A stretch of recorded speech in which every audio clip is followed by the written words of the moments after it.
This is the Ram cold air intake. You can see all the pieces and parts and stuff here. Here are the tools that you need. Very, very simple install. Disconnect the negative terminal on the battery.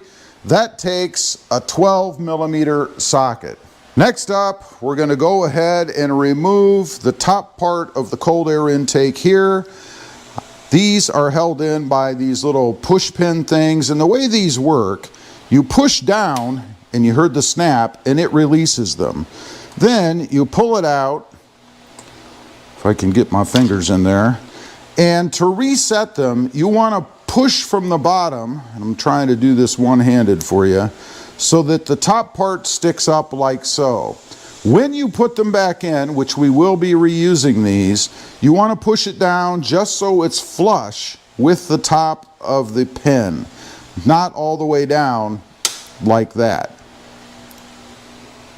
And there are 4 of these that you have to push in to remove. And just be careful they don't pop out of there like mine just did. And then just go ahead, pull this out, and we're not going to reuse this. Next up, we're going to go ahead and disconnect the MAF sensor. Pretty simple to do. Just push on the top little push-up release. And then pull out towards the front of the truck. There's also a little clip back here you have to release to get the wire off of the existing stock intake.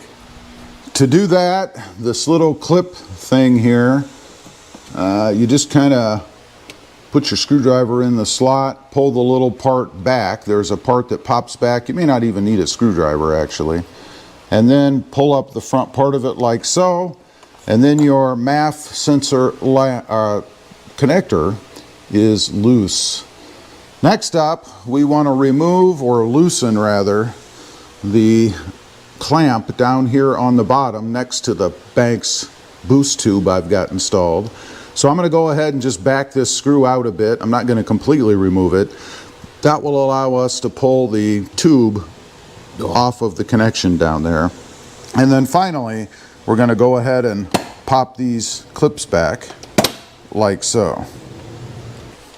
This takes a 10mm socket.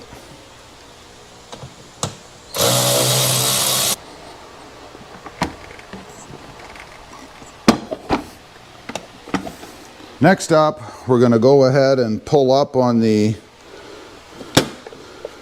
bottom part of the intake. It should release. It's just held in by little prongs.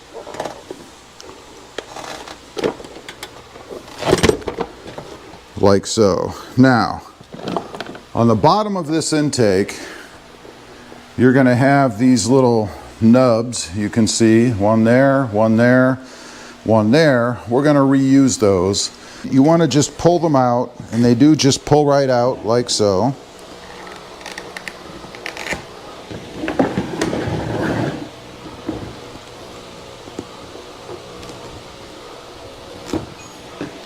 And then we're done with the bottom of the stock intake. Now, grab the bottom part of your Banks cold air intake, and you want to push these little nubs that we just pulled out into the holes on the Banks unit here, and they just push right in pretty simply. One thing I like about the Banks parts, everything fits the way that it should. This isn't going to be a roadblock that I have to spend 3 hours trying to put a simple push pin kind of thing, or a pin part into the unit. You can see right there, that's it. Now these are going to marry up with some studs that are in the bottom area where the intake is going to sit. You can see these here, here, and here. But before we get to that, we do want to relocate the MAF sensor from the existing stock lid. You can see it right there. And of note, you do not reuse these screws. The kit comes with new screws. Make sure that you use those. With a Phillips screwdriver from the stock lid, go ahead and gently pull out the sensor. Look at all that. Quite the conglomeration, right? Now, we want to go ahead and insert this into the tube from Banks. You want to make sure the connection end points towards the big mouth end of the pipe. Go ahead and gently place that inside. Nice, good fit. I love that. And then you use the 2 supplied screws to snug it in. You don't want to put this thing in like you're trying to kill it, but you do want it to be snug, of course. Next up, unless you have a snorkel, you want to go ahead and put the inlet cover over the opening on the Banks box, like so. Again, if you have a snorkel, well, you know what happens next. Grab your box, and via the nubs down in the bay here that I showed you earlier, you want to go ahead and secure the box down below by placing the nubs into the grommets that we put inside the new box. Next, you want to grab the Banks air scoop, and you'll notice there's slots around this gasket. They're going to fit right over the edge of the box that we just installed. So let's go ahead, seat this right where we need it to be. Nice, nice, good fit. Then you're going to grab the pins that we took out earlier, and you want to go ahead and reinsert those. Again, making sure that you have the top of the pin here pulled up so that you can just push it down flush once you put it in. And I also find it makes it a little easier if you just kind of roll your finger around the edge you're going to stick in, just to flatten it a little bit to fit it in the holes.